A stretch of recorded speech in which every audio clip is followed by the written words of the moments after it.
The following is an official lore video of the Dark Diaspora universe, a journey in world-building project. No matter how many times the Colonel jumped, the result was the same. Dizziness, nausea, and headaches, akin to a groggy hangover.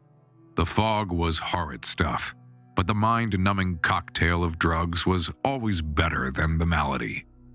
The dimly lit bridge of the CMS ethereal light hummed into life, a cacophony of electronic beeps from reinitializing systems, blending melodically with an undertone of complaining groans from the bridge crew.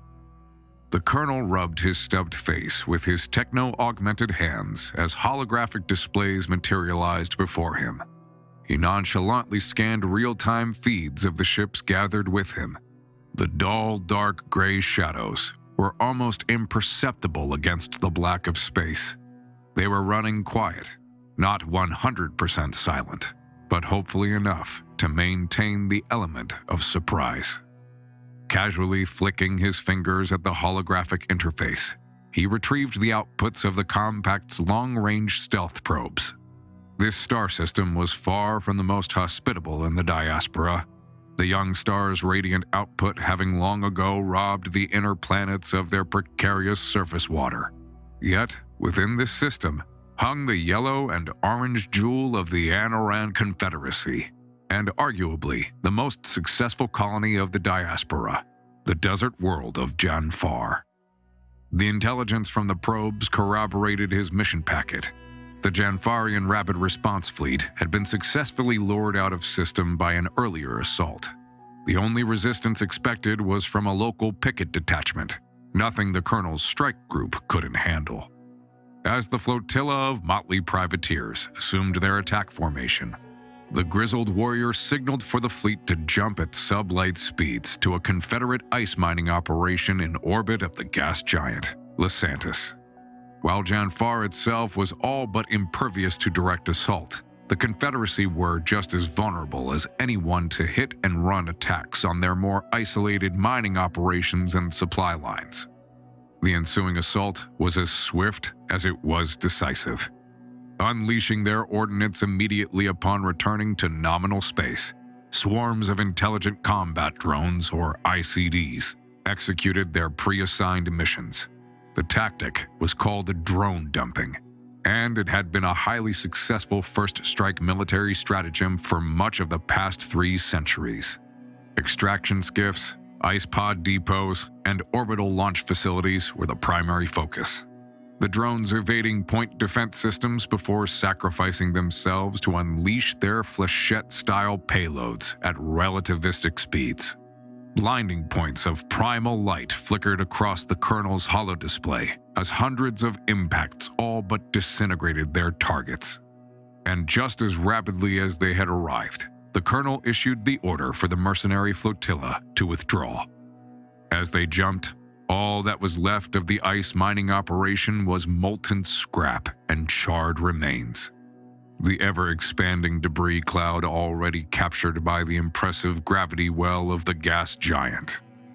Returning to the comparative safety of near FTL speeds, the Colonel sank back into his chair and let out the long breath he had been holding for the entirety of the engagement. He smiled at his good fortune. Compact intelligence had proven reasonably accurate. All targets were accounted for and destroyed. And resistance had been unexpectedly light, with the Janfarian picket detachment nowhere to be seen. He listened in on the comms chatter of his flotilla, chuckling at the revelry of the mercenary crews. Every mission was tense, but the completeness of this victory, after a lifetime of close calls and near misses, was refreshing. Yet, as they approached their staging point once again, the Colonel felt a sudden wave of unease roll over him. Something was wrong. His instincts had never lied to him. He frantically surveyed his holodisplay for any anomalies.